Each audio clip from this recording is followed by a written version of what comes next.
Gonzalo Manuel Correa y Nora Ruiz les deseamos muy feliz Navidad y un muy próspero año nuevo. Sin filtros, somos como nos oye. Presentado por Movistar. Colombia. Con un país en sintonía, son las 2:30. Gracias por escucharnos. Les saluda Marianela Cordero, a nombre también de don Freddy Serrano, que hoy no nos acompaña, pero que habla también Sin Filtros por Colombia. De lunes a viernes a esta hora procuramos hablar acerca de los temas que están candentes en la realidad nacional, conversar con sus protagonistas, con las personas que nos pueden ayudar a desmenuzar la noticia del día. Por supuesto que han sido unos días ya para muchos costarricenses en vacaciones, haciendo sus compras.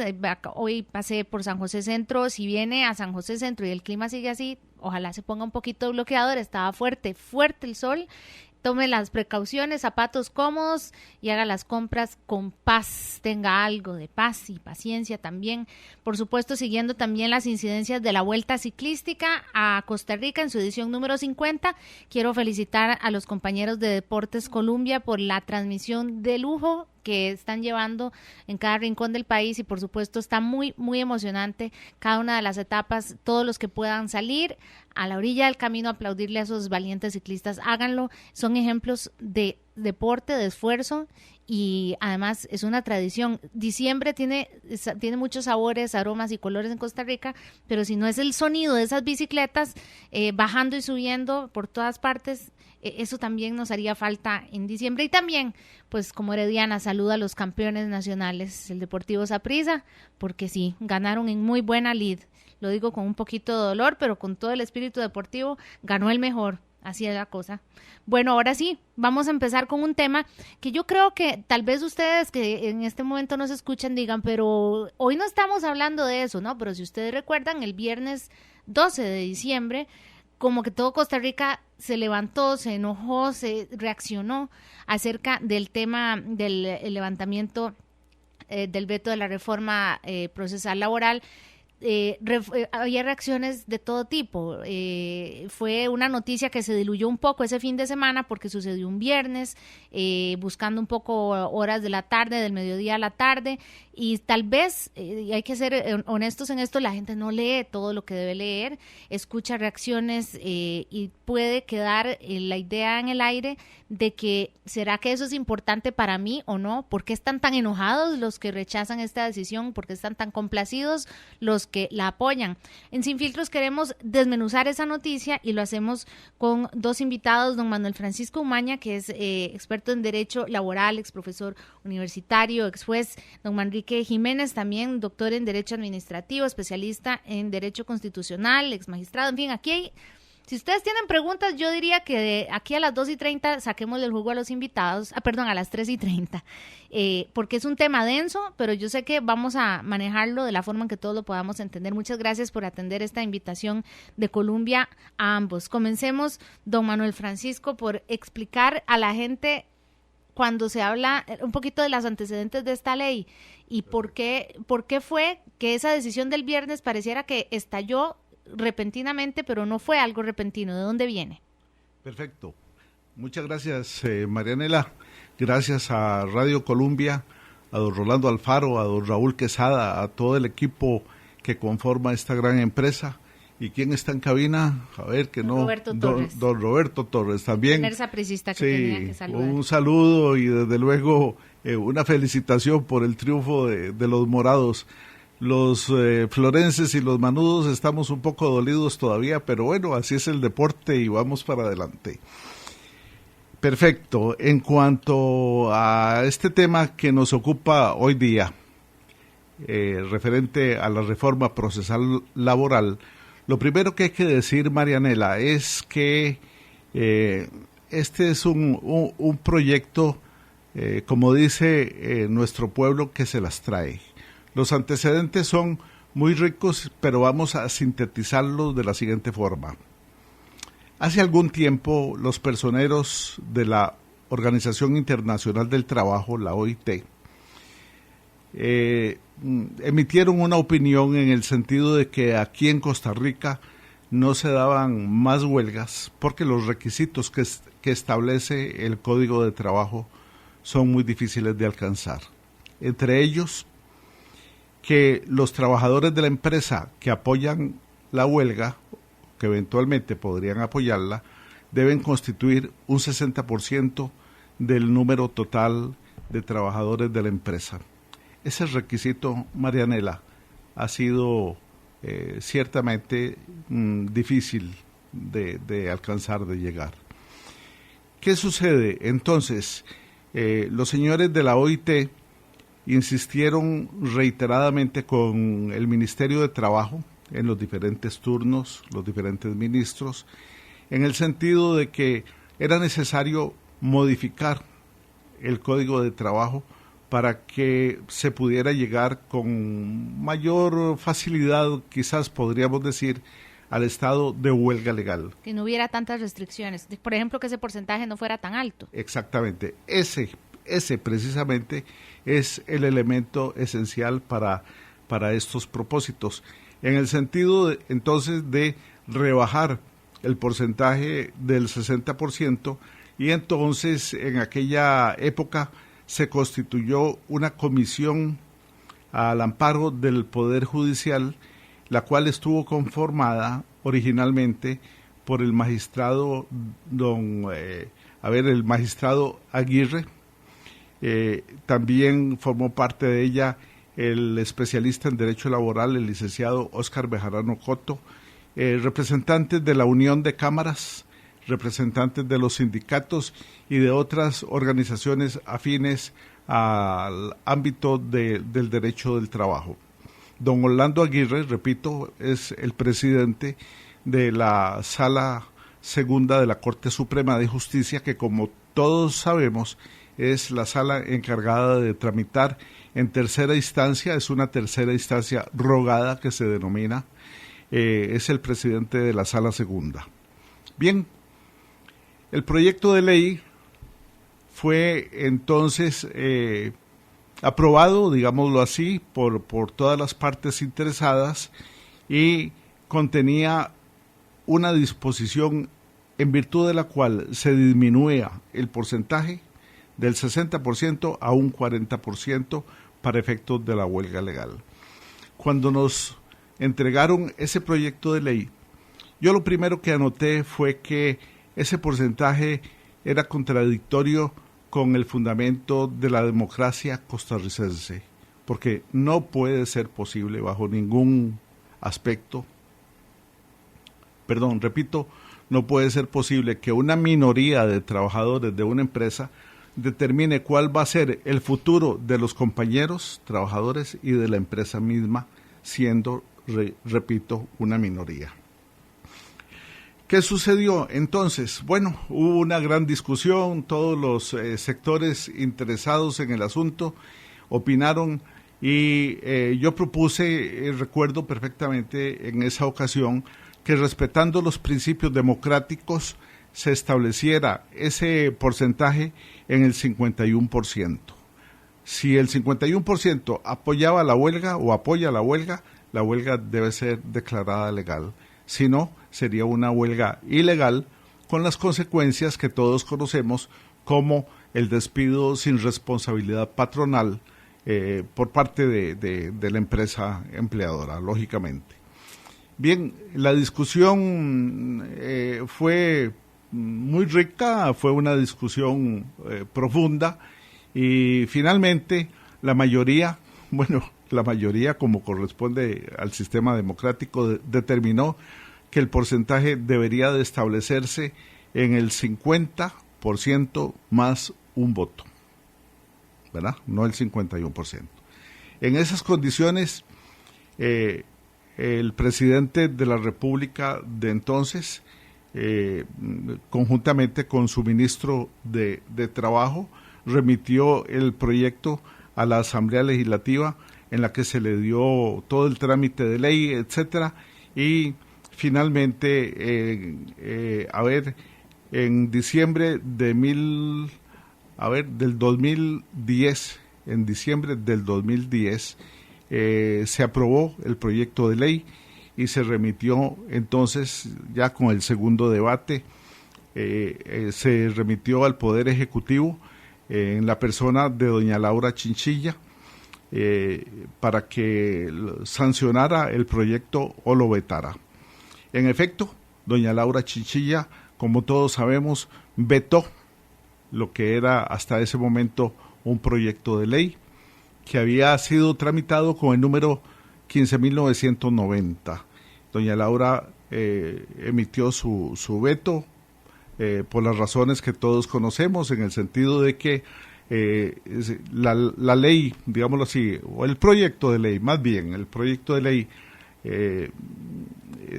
que había emitido la Asamblea Legislativa contenía la novedad de que permitía la huelga en los servicios públicos.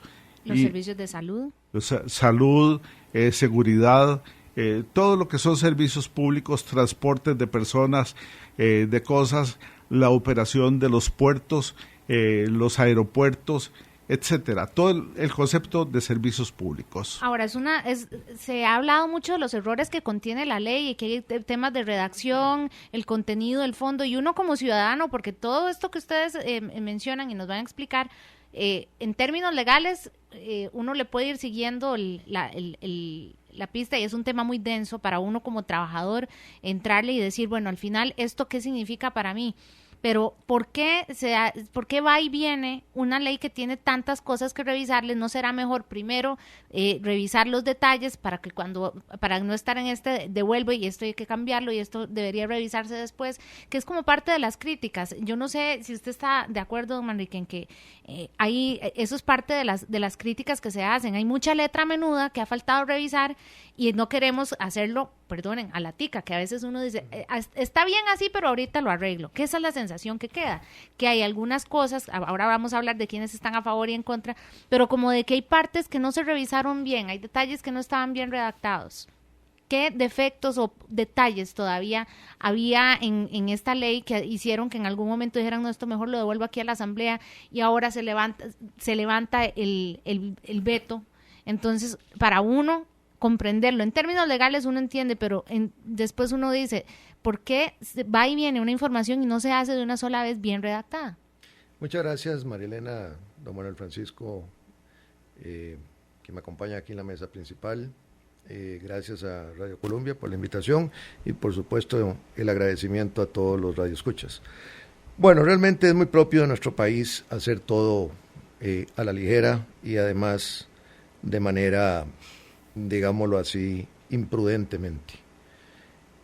Lo vemos en muchos resultados legislativos, vemos que salen muchos mamarrachos incluso a nivel legal, pero bueno, ahí están también los controles previos a nivel de procedimiento legislativo por parte de la Sala Constitucional, está el control posterior también por la Sala Constitucional con acción de inconstitucionalidad, y por supuesto también está el supuesto de un veto que se dé por razones de constitucionalidad y que la Asamblea Legislativa lo envía al Poder, lo envía a la Asamblea Legislativa, lo envía a la Asamblea Legislativa. Lo envía a la Sala Constitucional para que resuelva una especie de conflicto de poderes que se pueda presentar. Bueno, son términos generales. Ahora bien, parte de creo yo, de la falta de cuidado, de celo en la redacción de todo esto, es una confusión terrible que se da entre funcionarios públicos que están adscritos a los principios de servicio público, como son los principios de igualdad, de eficiencia, de continuidad, de adaptación obligada a los cambios sobrevenidos de hecho y derecho, que están claramente señalados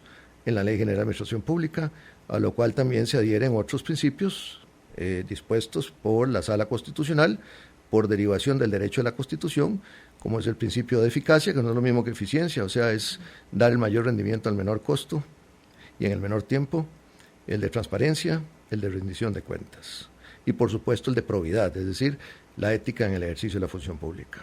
Esa es una gran categoría de funcionarios, los funcionarios públicos que prestan servicios públicos y que lógicamente el principio de eficiencia y de continuidad no permite la huelga en esos servicios públicos. Y no hablemos ya de huelga en servicios esenciales y no esenciales, servicios públicos en general, sean esenciales o no sean esenciales.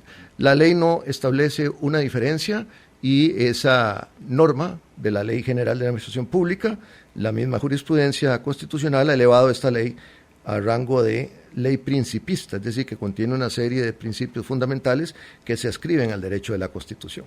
Esto es un punto muy importante. En segundo lugar, hay otra categoría de funcionarios que la misma Ley General de Administración Pública los regula, que son las empresas del Estado, pero no es en sentido estricto los servicios públicos de entes descentralizados de la Administración Central, para poner dos casos, sino que son, digamos, funcionarios que se rigen por el derecho laboral, en el sentido de que forman parte de la actividad de fomento del Estado en competencia.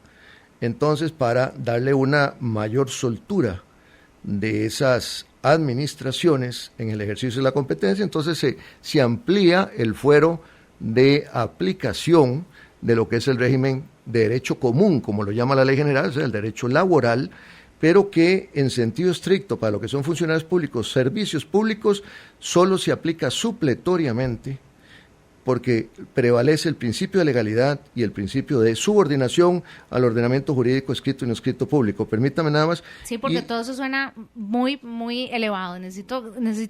Lo que quiero decirle es que hay distintas categorías de funcionarios, claro, y que aquellos funcionarios públicos que son parte de los servicios públicos quedan adscritos a un principio de legalidad, a un régimen estatutario, y que están ahí para satisfacer intereses públicos, que a la vez los intereses públicos deben entenderse como la suma coincidente de los intereses de los administrados frente a la administración. Eso es el interés público.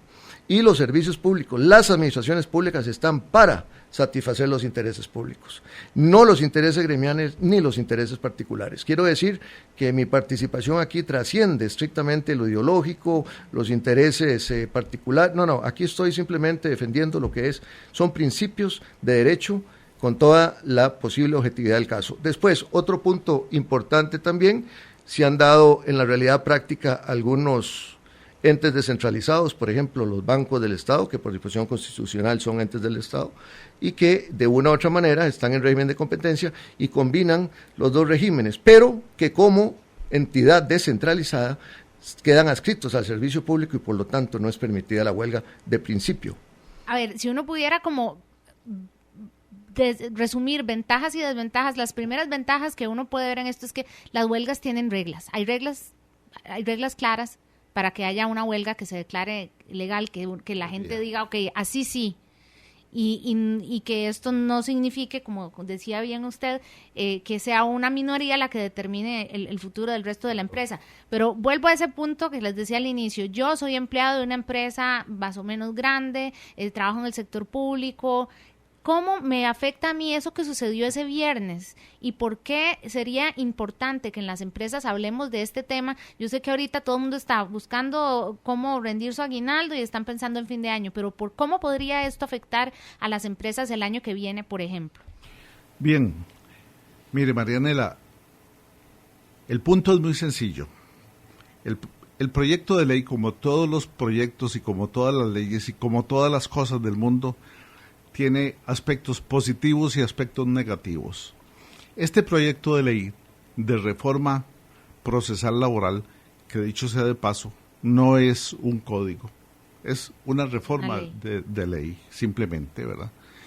Este proyecto contiene aspectos positivos, como por ejemplo el énfasis que pone en la oralidad. No es que está creando la oralidad en la tramitación de los juicios laborales. Pero facilita el proceso de un juicio laboral porque le da... No, es que eso está plasmado en el Código de Trabajo desde 1943. El Código de Trabajo establece que el juicio laboral es esencialmente verbal, o sea, el juicio oral.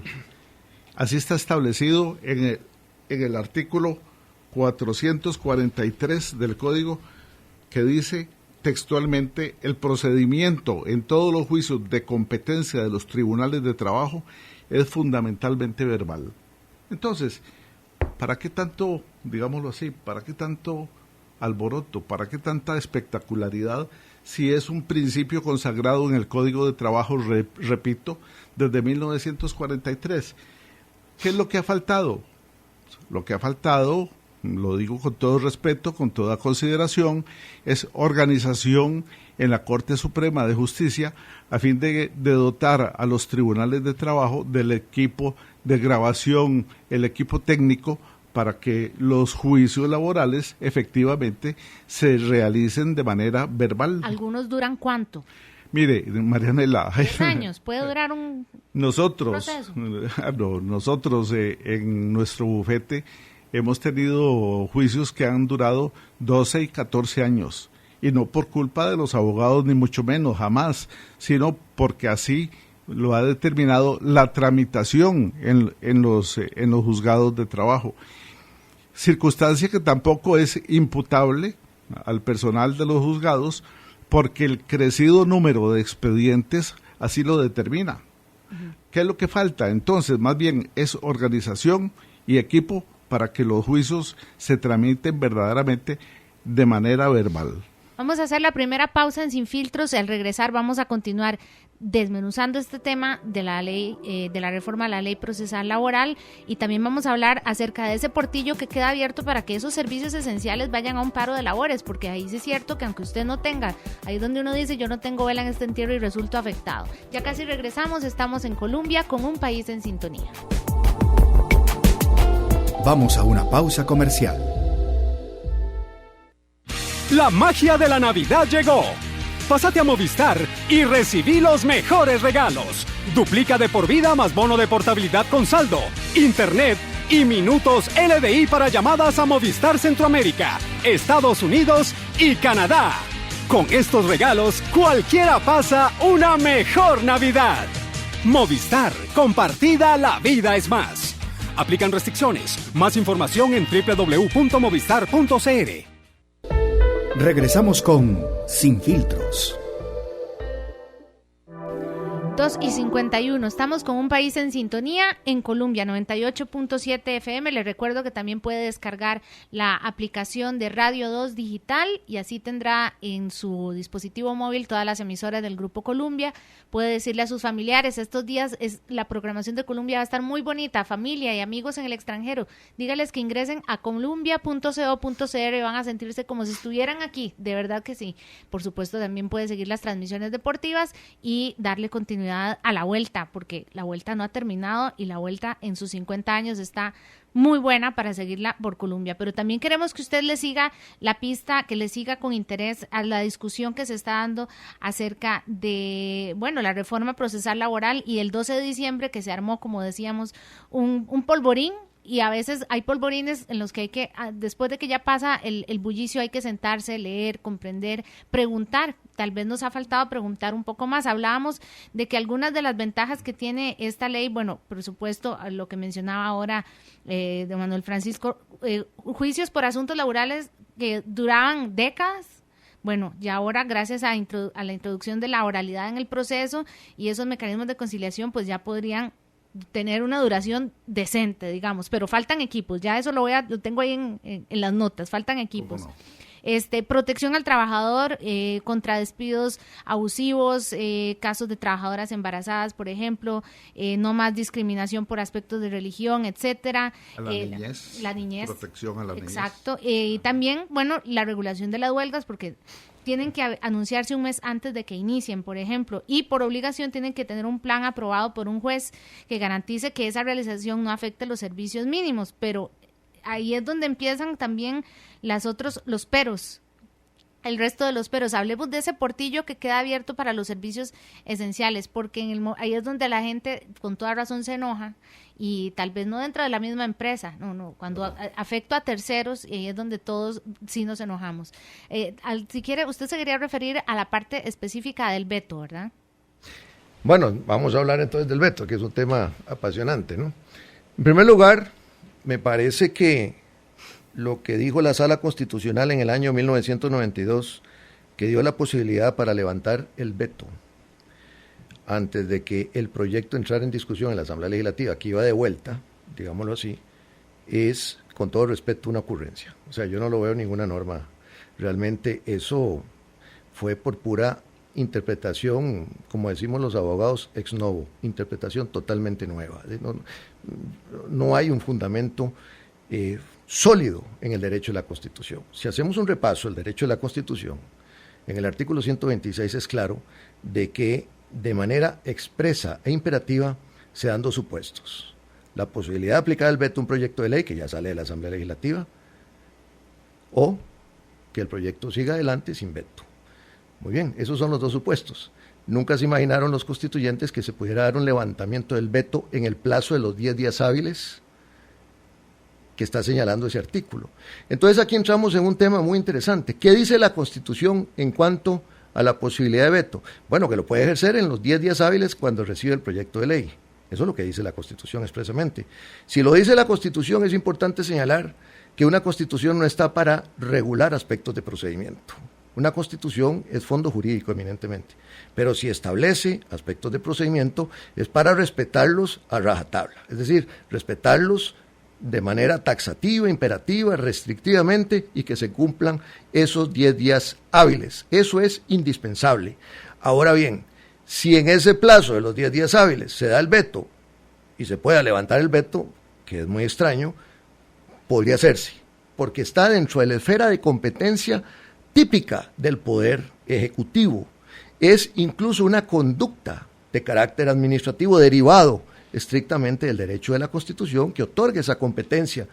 Entonces eso es muy importante tenerlo en cuenta. ¿Qué dice la Constitución? Señala un plazo perentorio de 10 días hábiles.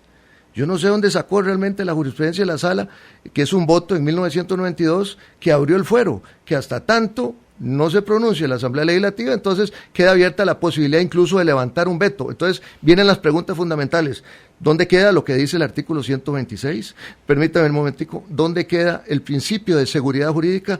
¿Dónde queda el principio de equilibrio y razonabilidad? ¿Dónde queda el principio del equilibrio entre nacimiento, o sea, el nacimiento del veto y el levantamiento del veto, que tiene que regirse por parámetros equitativos? Entonces, entramos aquí en un problema de una interpretación más allegada a una especie de discrecionalidad administrativa que desde el punto de vista del ejercicio legítimo desde la base del derecho de la Constitución. Personalmente yo siempre he creído que el ejercicio competencial del Ejecutivo se circunscribe estrictamente a los 10 días hábiles que señala el artículo 126 de la Constitución. Si el Ejecutivo, por ejemplo, veta, entonces se envía el proyecto de ley de la Asamblea Legislativa, como lo dice en la propia Constitución, y ahí por mayoría calificada puede resellarlo, y el Ejecutivo ya no puede hacer más que mandar a la publicación, o lo hace la Asamblea de forma directa, en el sentido de que ya pasó por el ejercicio del veto del Ejecutivo. Es decir, eso es una competencia que se le atribuye exclusivamente en ese plazo de los 10 días hábiles. Entonces entramos ya en una dinámica interesante. Ojalá la Sala Constitucional, cuando vaya a conocer todas las impugnaciones que parece que se están presentando de manera directa o indirectamente, a través de coadyuvancias, medite, reflexione profundamente sobre esta disposición constitucional, y como la jurisprudencia no es vinculante a la propia Sala, puede perfectamente cambiarla. Ojalá lo cambie, ojalá aplique correctamente el derecho de la Constitución, dé ya por sentado el plazo perentorio para el ejercicio del veto o no veto en el plazo de los 10 días hábiles, conforme al derecho de la Constitución. Hay como una contradicción, porque por un lado se levanta la prohibición, pero también se va a poner en vigencia un decreto para impedir que... es como decir, por ahora voy a levantar el veto, pero más adelante lo voy a poner... Un decreto. Mire, hay un ¿Tiene sentido? No tiene sentido. Hay un autor en España, don Alejandro Nieto, que tiene un libro muy bueno, se llama La Organización del Desgobierno. Dice que en los países latinos se piensa siempre al revés la jerarquía y las normas. Entonces, un funcionario público, por ejemplo, pregunta, ¿este acto administrativo estará de acuerdo con el reglamento a lo mejor está de acuerdo con la ley, y a lo mejor llega a la Constitución? No, lo que hay que aplicar es el derecho de la Constitución para abajo, ¿verdad? De manera decreciente. Estamos al revés.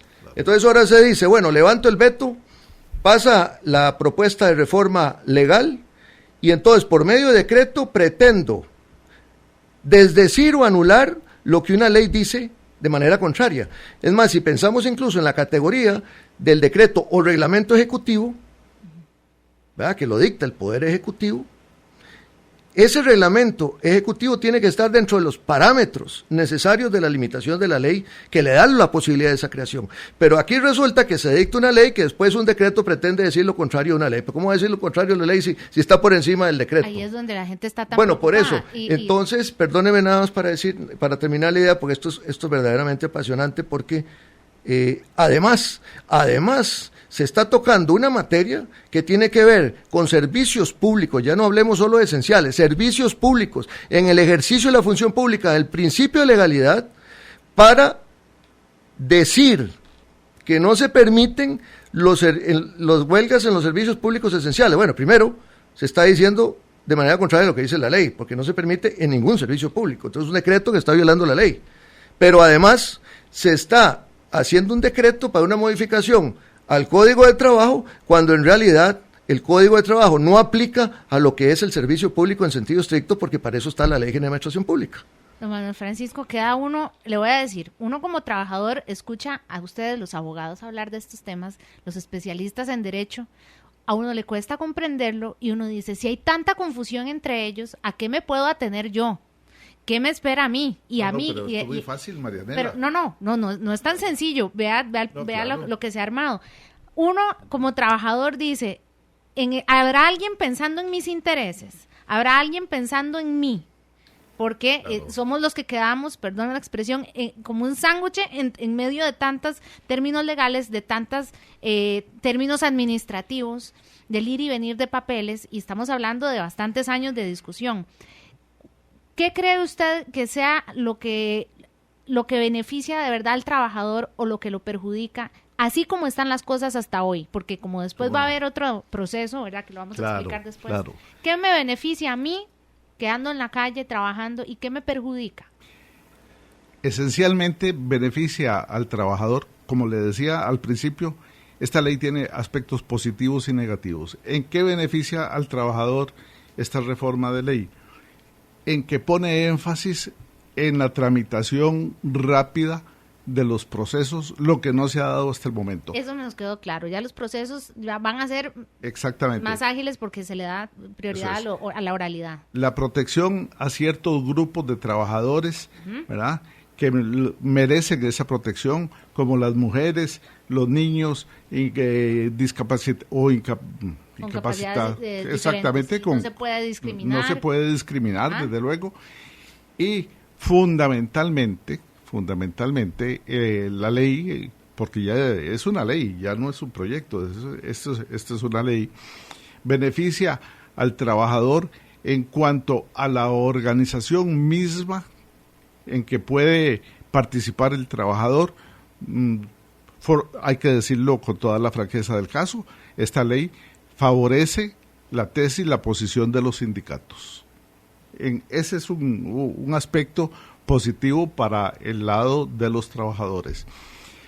Para el lado patronal, yo diría que también la celeridad que se puede incrementar en la tramitación de los juicios es importante. Claro, por supuesto, porque no es lo mismo si una empresa, un patrono pierde un juicio después de 2 o 3 años de tramitación, si lo va a perder 12 o 14 años después. ¿Cuánto representa eso en intereses que debe pagar el patrono? ¿Cuánto representa eso como pago indexado que debe retribuirle la empresa a su trabajador despedido?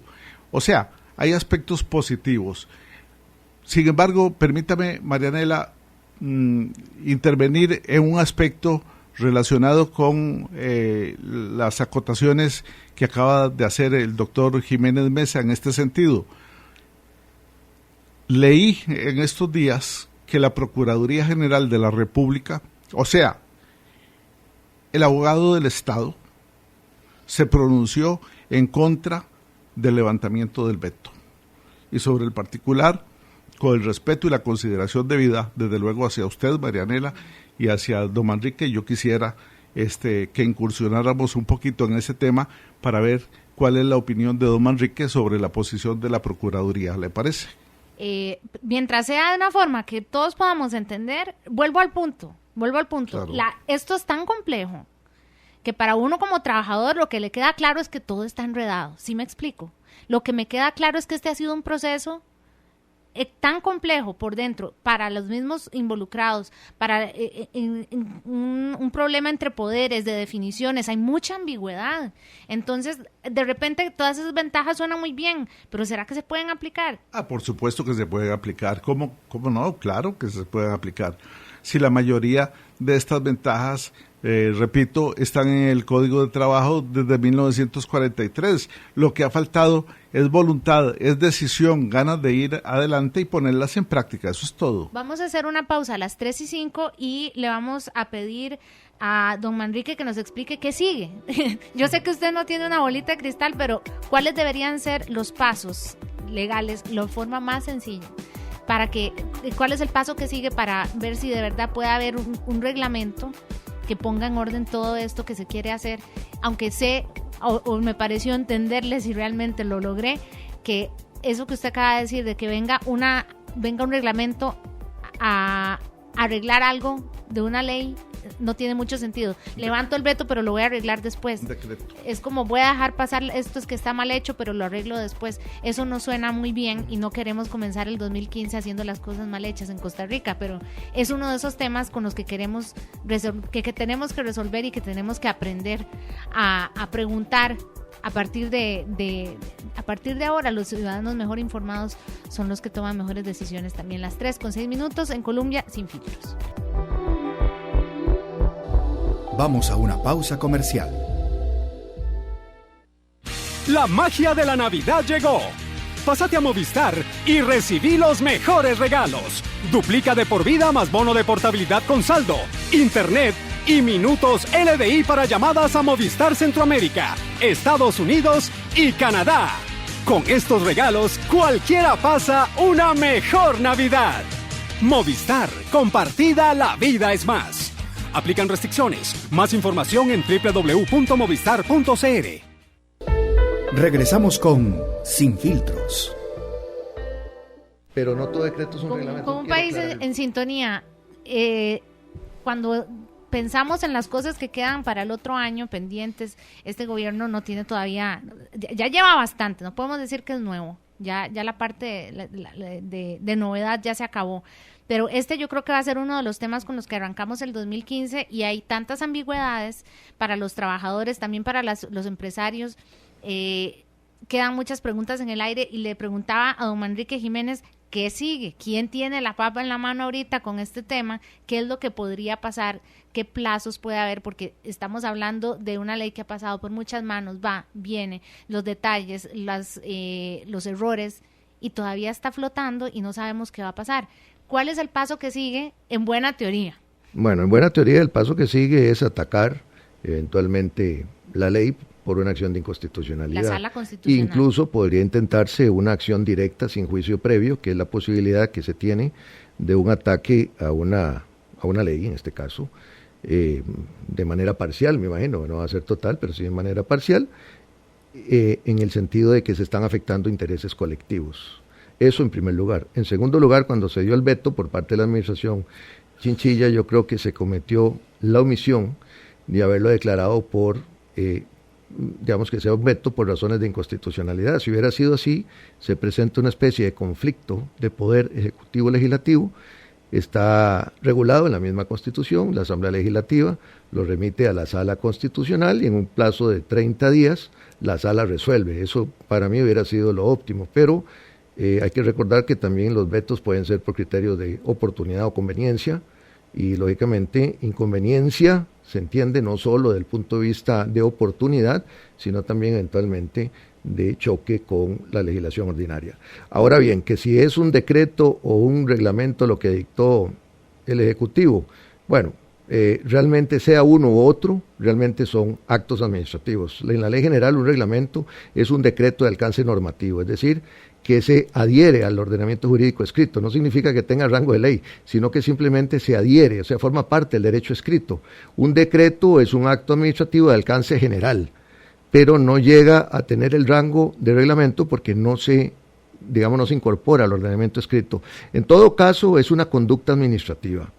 Ese reglamento eventualmente, o decreto, también podría ser atacado válidamente en la jurisdicción contencioso administrativa, porque en la jurisdicción contencioso también existe la potestad de anular conductas administrativas viciadas de nulidad absoluta, eventualmente. Entonces, no solo se podría presentar eventualmente una acción directa de inconstitucionalidad, se podría presentar un contencioso administrativo, y si todavía se quiere dentro del contencioso administrativo presentar la inconstitucionalidad, se podría hacer con el juicio previo, que sería precisamente el proceso contencioso administrativo. Estamos hablando de que no hay un plazo, no podemos saber qué va a pasar. Bueno, es muy difícil primero hay que esperar a ver si se presentan las acciones de inconstitucionalidad, y lógicamente la sala tiene primero que admitirlo y luego resolver. Y lógicamente en este sentido, usted bien lo sabe, hay bastante atraso por parte de la sala constitucional a la hora de resolver.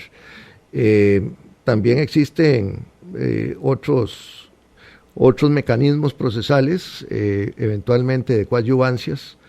Son personas físicas o jurídicas que tienen, digamos, interés de una u otra manera con una acción de inconstitucionalidad, y que da sus puntos de vista como colaborador activo, sin contradecir a la parte principal, pero sí como colaborador activo dentro de un determinado proceso en la Sala Constitucional. En lo que respecta a la Procuraduría General de la República, hay que tomar en cuenta dos aspectos. Uno, que hay una jurisprudencia de 1992, un voto de la Sala Constitucional que permite el levantamiento del veto en la forma en que se hizo antes del vencimiento de los 4 años. Ese es el punto, digámoslo así, que está vigente. En segundo lugar, desde el punto de vista estricto, por lo menos personal, yo creo que definitivamente hay un error en esa jurisprudencia, y la Sala Constitucional tiene que enderezar ese entuerto con otro voto. Lógicamente, ojalá dando una sentencia distinta, que no le es vinculante a la sala y que puede cambiar su propio criterio jurisprudencial.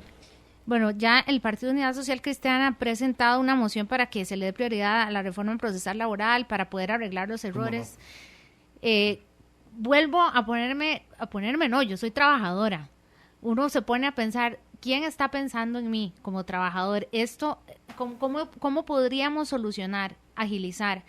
Entender que entre más tiempo se pase esto en discusión y haya más ambigüedades y más complicado sea, y por eso que tiene tanta lógica que el viernes hubiera tantas pasiones, ¿verdad? Ya uno entiende quiénes estaban muy enojados con el levantamiento del veto, quiénes estaban confundidos, y de repente uno se pone a pensar, ¿será que el 2015 se puede resolver? A ver, ¿Se podría llegar a algo claro, concreto en el 2015 o vamos a seguir? Este es uno de esos temas que parecía que uno lleva la bola como rodadita, y uno es la bola. hacia adelante. Uno como trabajador es la bola y uno no puede como mover nada al respecto. Lo que tenemos a la vista, yo creo, es un panorama bien claro, Marianela, y distinguidos. ¿Usted lo ve claro? Sí, por supuesto que sí, desde este punto de vista. A ver, ¿a quiénes beneficia el levantamiento del veto? Obviamente a los trabajadores. Tanto así que por aquí traje un ejemplar de la Prensa Libre del sábado pasado, donde la noticia dice levantamiento del veto bajo lupa de magistrados, ¿no? A lo cual se acaba de referir don Manrique. Y aquí en la parte inferior de la página dice 800 trabajadores municipales en paro de labores.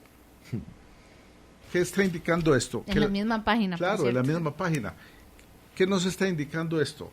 Que con el levantamiento del veto se ha producido una situación en virtud de la cual algunos grupos, hay que precisarlo así, algunos grupos de trabajadores están aprovechando para incrementar su participación en huelgas y lo que se va a venir ahora en meses futuros. Pero desde el punto de vista legal, desde el punto de vista constitucional, propiamente dicho, como lo ha señalado don Manrique, la situación es clara.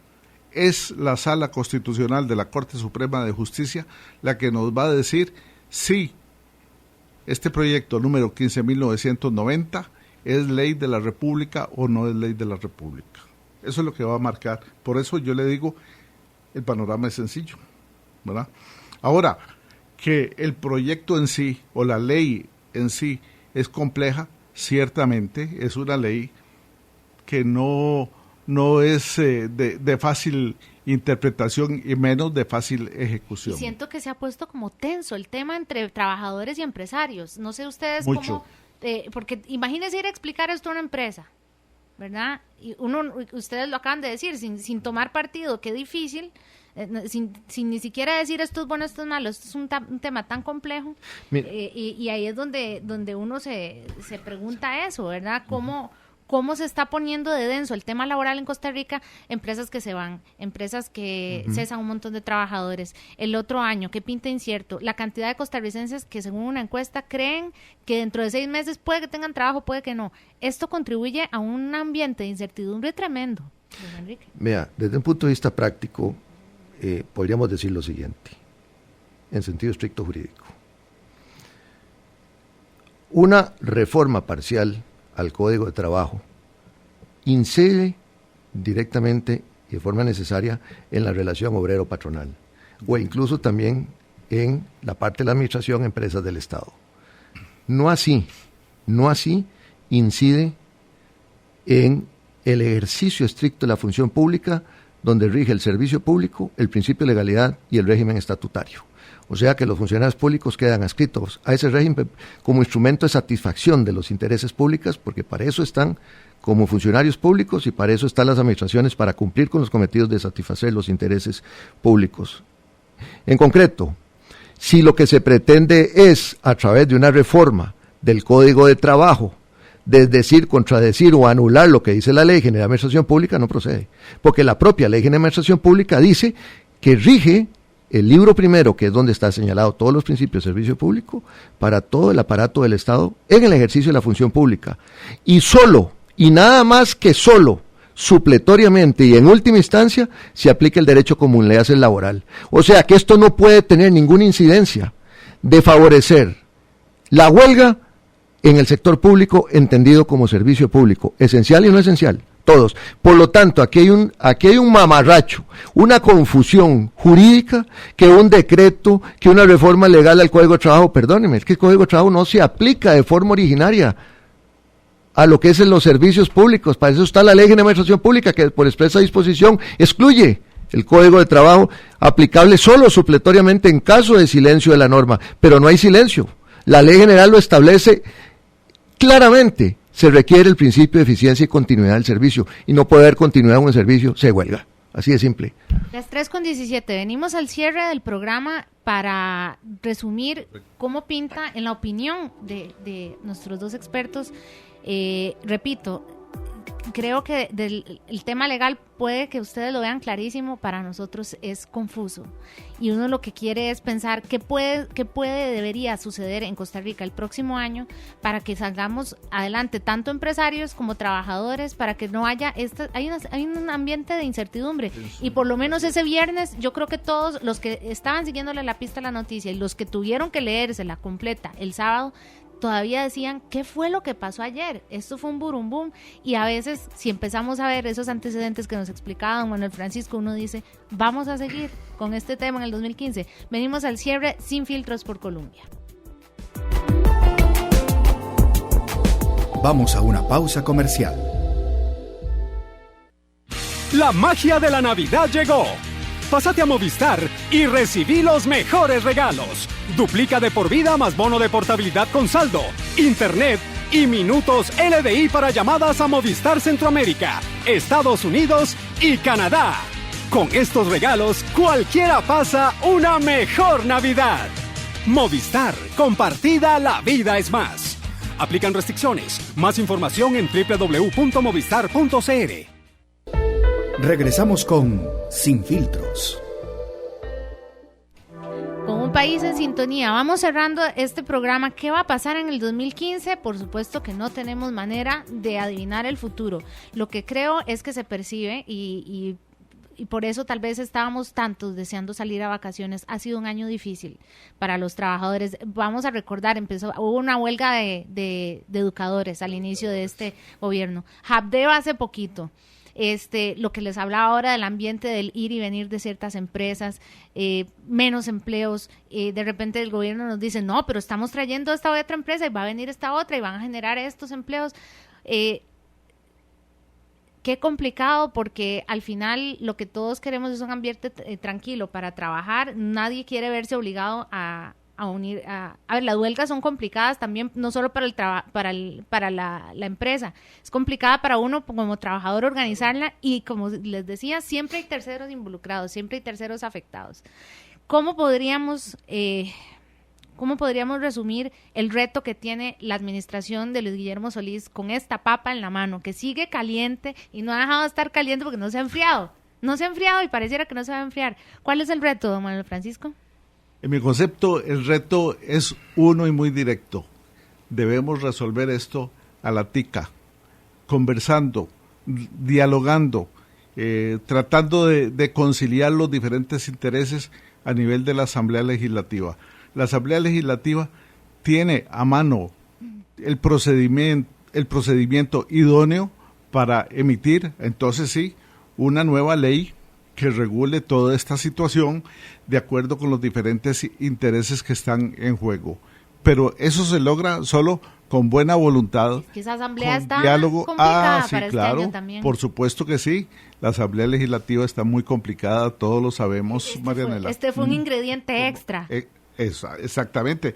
Pero bueno, yo creo que ha llegado la hora de que todos pongamos de nuestra parte, que nos sentemos a conversar, a dialogar, a armonizar diferentes intereses para que salga entonces un verdadero proyecto de ley que resuma lo que es la naturaleza misma del costarricense, que es el diálogo, la transacción, la negociación, que es lo que se impone en estas circunstancias. Don Manrique, si usted le tuviera que decir a un trabajador hoy, esté tranquilo o infórmese o pregunte esto, pregunte lo otro, hable con su sindicato, ¿cómo podríamos los trabajadores prepararnos para que estas discusiones que parecen, sí son de orden jurídico, sí son de orden legal, pero uno como trabajador, ¿qué conclusión debería ir sacando de esto? ¿Cómo debería seguirle la pista a esta noticia para que no se vuelva tan compleja? Porque ¿qué hacemos cuando encontramos algo muy enredado?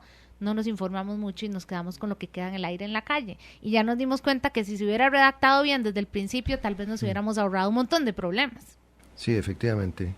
Bueno, yo hago un llamado por la seguridad jurídica, por la certeza jurídica. No podemos seguir en esta ambivalencia. Esto genera una verdadera anarquía a nivel nacional y, por supuesto, puntos rojos para los inversionistas sanos que quieran venir a Costa Rica, porque lo que hace el inversionista para poder colocar su dinero en un país es no solo que haya eficiencia, transparencia, probidad en el ejercicio de la función pública, sino que haya seguridad. Porque ¿verdad que si se no siente en el ambiente? Por supuesto, es que si no hay seguridad, ¿quién va a venir a invertir? O sea, si yo soy inversionista, lo primero que digo, ¿qué seguridad tengo? Primero de ganar, obviamente, porque si no, no invertiría. Y en segundo lugar, ¿qué posibilidad tengo de tener la certeza absoluta, eventualmente, de tener que llevar un asunto a un tribunal de justicia y que efectivamente pueda resultar vencedor en caso de una injusticia? ¿Lo resolverá la administración Solís, usted cree? Bueno, eso precisamente por eso hago el llamado. Viendo que la forma en que se está desenvolviendo, con un decreto en contra de una ley que se está levantando un veto, bueno, pero también no solo es culpa de la administración, la misma Sala Constitucional en su momento tuvo tiene su gran responsabilidad en este sentido, pero me parece que el panorama con una buena interpretación jurídica prevalece la ley de administración pública sobre cualquier disposición del Código de Trabajo, la propia ley lo dice, y en segundo lugar me parece también que es muy importante si es posible ya tocar algunos aspectos que vuelva el procedimiento todavía mejor de lo que puede estar regulado a nivel laboral, que sin duda hace falta una regulación para que sea más eficiente, muchísimo más dinámico lo que son los procesos laborales, pues obviamente bienvenido que sea. Y ojalá también que lo sea a través de una reforma legal o una puntualización legal. Eso es lo óptimo. Pero sí quiero decirle, y sí me preocupa, y se lo hago saber a todos los trabajadores, que cuando se trata de servicios públicos esenciales y no esenciales, y sobre todo los esenciales, los que salimos perjudicados somos todos, por lo menos la mayoría de los costarricenses, incluyendo todos los trabajadores. Un caso de emergencia de salud, un caso de emergencia de seguridad, etcétera, los perjudicados somos todos los ciudadanos. Y hay que acordarse que la administración pública está, por definición, lo que yo llamo casi ontológicamente, o sea, parte de su ser, de su razón de ser, es precisamente como un instrumento que le da el ordenamiento jurídico al Estado para satisfacer los intereses públicos, más allá de los intereses particulares y gremiales. Yo sé que cuesta mucho conversar estos temas en los lugares de trabajo, pero no somos enemigos empresarios y empleados. Es importante propiciar estas discusiones. Yo sé que no siempre tendremos expertos en temas legales como ustedes para aclararnos la letra menuda, pero sí es importante sentarse a hablar de estas cosas, porque el 2015 es un año que puede estar lleno de oportunidades, pero no podemos empezarlo con tanta incertidumbre, y de verdad yo creo que ese fue el clima que quedó después de ese viernes. Muchísimas gracias a ambos por sacar este rato para ilustrarnos sobre el tema. Es denso, lo sé, yo también voy a llegar a leer un poco más, todavía más, y espero que no haya que heredar a otra administración todavía seguir discutiendo un tema tan importante. Mañana, Sin Filtros, nos va a acompañar don Luis Mastroeni de Educa Alcohol. Hay que educarse en el consumo de alcohol. En este país nos hace falta un montón de información, porque también anda mucho cuento en la calle, y esta organización van a darnos mañana algunas de sus recomendaciones sobre lo que están haciendo en Costa Rica, donde no solo los jóvenes, donde vienen las fiestas de Palmares, bueno, ahora está fin de año, pero aquí creemos que sabemos mucho sobre el consumo de alcohol, y también los adultos necesitamos repasar algunos cuentos chinos al respecto. Así que son las 3:25. Gracias por habernos acompañado Sin Filtros por Colombia. Hasta mañana, si Dios quiere, a las 2:30. Sin Filtros. Somos como nos oye. Fue presentado por Movistar. Llegó la mejor época del año, la época de ganar $50,000 y 10 premios de 50,000 millas con Citi. Utiliza tus tarjetas de crédito y débito Citi del 20 de octubre al 31 de diciembre de 2014 y recibe una acción por cada 20,000 colones de compra. Si aún no tienes su tarjeta, solicítala al 2239-9019. Reglamento en www.citi.co.cr. Citi. Contribuyente de impuesto de patente. La Municipalidad de Cartago le informa que está recibiendo sus declaraciones. El plazo vence el 10 de enero del 2015. Igualmente le recordamos que está al cobro el pago correspondiente al cuarto trimestre 2014. Presente su declaración y cancele a tiempo. Evite el pago de multas e intereses y forme parte del creciente grupo de contribuyentes que atienden a tiempo sus obligaciones